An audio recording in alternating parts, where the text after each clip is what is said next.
My name is Dr. Lloyd Hiebert. I'm a physician anesthesiologist, and I am thrilled to be part of this veterinary webinar. For the past 25 years, I've developed patient positioning and warming systems for both the medical and the veterinary OR. I especially enjoy working with veterinarians because they are passionate about excellence in patient care and because they're open to new and innovative ideas to improve that care. We can all learn from each other, and I hope that what I have to share today will be a benefit to patient care in your practice.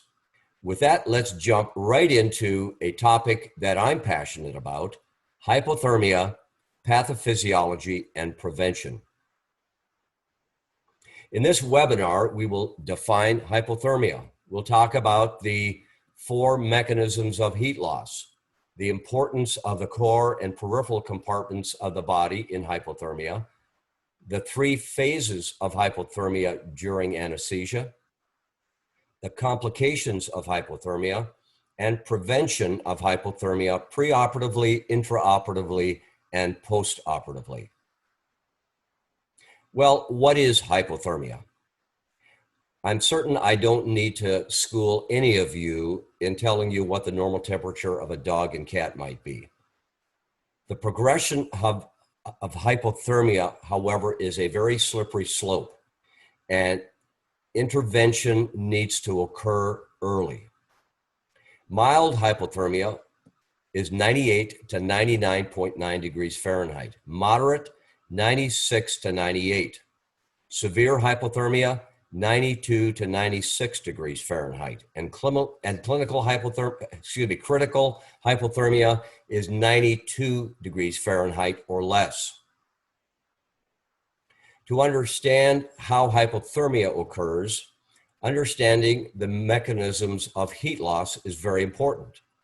The number 1 cause of heat loss is radiation, which is the transfer of body heat in the form of infrared radiant energy to cold objects not in contact with the body. For example, heat loss to the walls of a cold OR. If you look at that, the picture of an OR down below, you can just imagine they've got cold, air-conditioned air. There's cold walls, there's cold floors, there's also cold OR tables. Convection, the loss of body heat by the physical movement of ambient air. For an example, this is heat loss to the cold circulating OR air. So 90% of heat loss in surgery is by radiation and convection. Conduction, this is the direct flow of body heat to surrounding surfaces. An example here is heat loss to a cold OR table. If you look at these beautiful stainless steel OR tables that are manufactured by these wonderful fabricators in the Midwest, they're beautiful, but they are an absolute heat sink unless there is an adequate insulation between the patient's body and the cold OR table. There's going to be a direct transfer of heat from the patient's body to the cold OR table. Evaporation. This is the loss of body heat by evaporation of warmed moisture. And an example here is when you're prepping an abdomen with alcohol or betadine, and as that alcohol and betadine dries and evaporates, it takes with it body temperature as well. To understand the patient heat loss during anesthesia, it's instructive to divide the body into the core compartment and the peripheral compartment. The core compartment is the head and thorax, and this comprises 50 to 60% of body mass. And here the temperature remains relatively stable. The peripheral compartment, of course, is the legs. And the temperature is 3.6 degrees Fahrenheit to 7.2 degrees Fahrenheit cooler than the core temperature. So there's a temperature gradient between the core and the peripheral compartments, which is normal. So the temperature of the peripheral compartment can fluctuate dependent upon the ambient temperature. So this cartoon below here is pathophysiologically prophetic. The big guy here is saying, my paws are freezing. What he's saying pathophysiologically is this: my peripheral compartment is getting very cold. In fact, it's getting so cold that I'm having compensatory peripheral vasoconstriction. And this is redirecting blood flow to my core compartment so that my core compartment can remain stable. That's a mouthful, but that's what he's saying. The little guy is saying, buddy, you think you've got problems. Well, this little guy indeed does have problems because he's having cooling of both his peripheral and his core compartment, giving him significant difficulty with regard to maintaining his body temperature. As we mentioned, the core peripheral temperature gradient is normal. And this gradient is controlled by the hypothalamus to mitigate heat loss to the environment by peripheral vasoconstriction, which redirects blood flow from the peripheral to the core compartment. If you look back at the cartoon, because the patient has cold legs, the blood is being redirected to the core compartment. There's also increasing metabolic heat production, and this is to maintain stable core compartment temperature. So the peripheral vasoconstriction and metabolic heat production is a consequence of neurogenic thermoregulation. So the hypothalamus in this instance exists to maintain stable core compartment temperature. So with general anesthesia, we have a loss of thermoregulation by the hypothalamus. And this causes vasodilation because virtually all anesthetic drugs are vasodilators, except maybe ketamine. So there's a loss of compensatory peripheral vasoconstriction. There's a flow of warm core blood to the periphery where it is cooled by the 4 mechanisms of heat loss that we talked about. So the patient essentially becomes a heat radiator. And the loss of thermoregulation also decreases metabolic heat production because there's a decrease in metabolic rate by 20 to 40%, and consequently a drastic drop in heat production. So when we're considering hypothermia during the course of anesthesia, it's instructive to look at hypothermia in 3 phases: phase 1, phase 2, and phase 3. In phase 1, we have a very rapid decrease in body temperature. And this occurs in the first hour of anesthesia. And this is caused by redistribution of blood flow from the core to the peripheral compartment due to peripheral vasodilation by anesthetic drugs.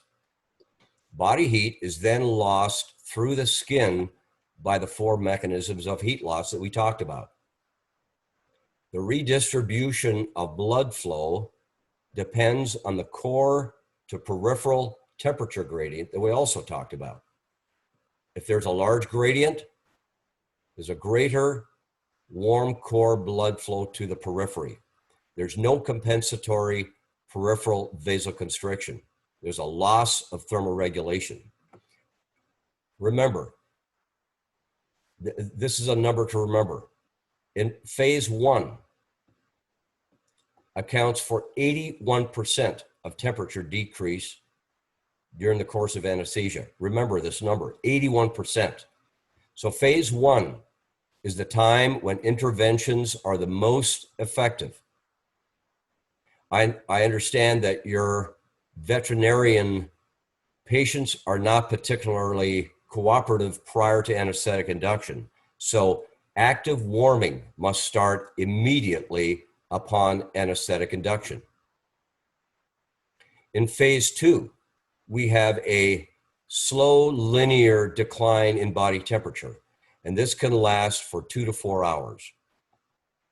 And this is where heat loss exceeds metabolic heat production, and that is because the hypothalamus is being rendered inactive by the general anesthetic. The rate of temperature fall depends on, firstly, the difference between heat lost and heat produced, and number 2, the mass of the patient. As you know, animals have a large surface area to mass ratio. And this is why a Chihuahua loses body heat much more rapidly than a St. Bernard. So in phase 2, there's also a decreased metabolic rate, and consequent heat production is reduced by 20 to 40%. In phase 3, we have a virtual temperature plateau. We have core temperature stability.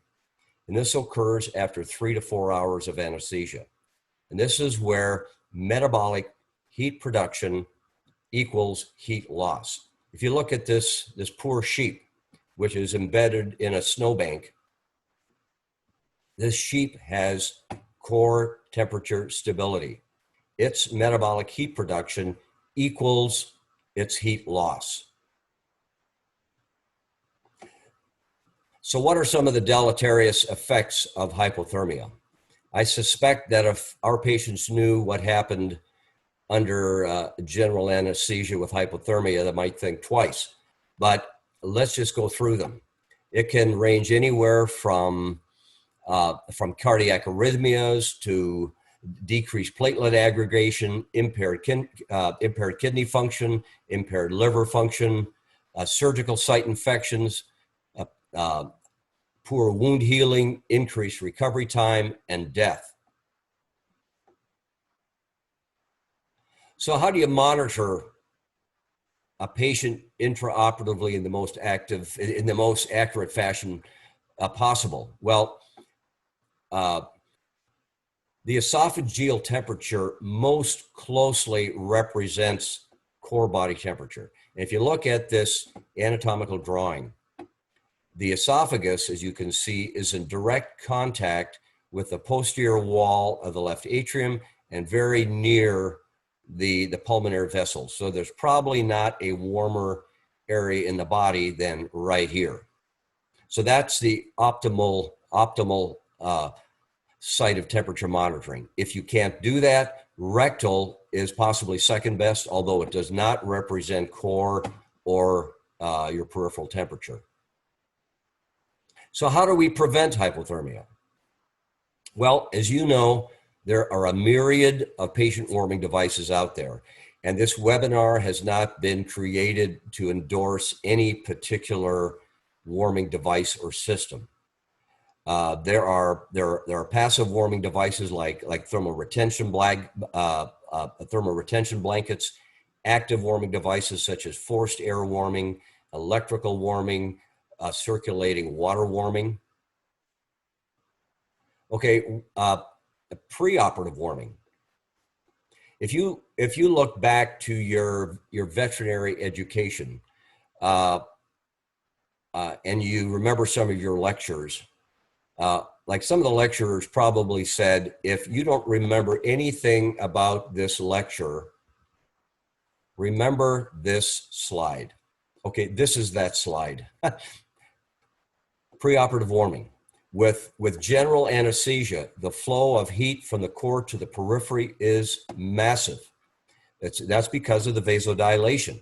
And you have 81% of temperature decline during phase 1. So you want to warm the core and peripheral compartments as much as possible preoperatively to increase the temperature of the peripheral compartment, because this will decrease that temperature gradient. This prevents redistribution hypothermia because there's equalization of the core peripheral temperature gradient, because now you don't have any warm core blood being cooled in the periphery.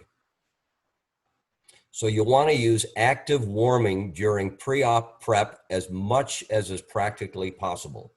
I certainly understand that, as I mentioned before, your veterinary patients may not be very cooperative prior to that. So you want to start active warming immediately upon induction of anesthesia. So numerous studies have shown that for pre-op warming to be effective, it needs to be done for at least 30 minutes. And this can be done while you're prepping. This prevents the very rapid phase 1 decline in body temperature. It's also important to remember that the heat that is stored in the peripheral compartment preoperatively is transient. So you want to minimize the delay between preoperative and intraoperative warming.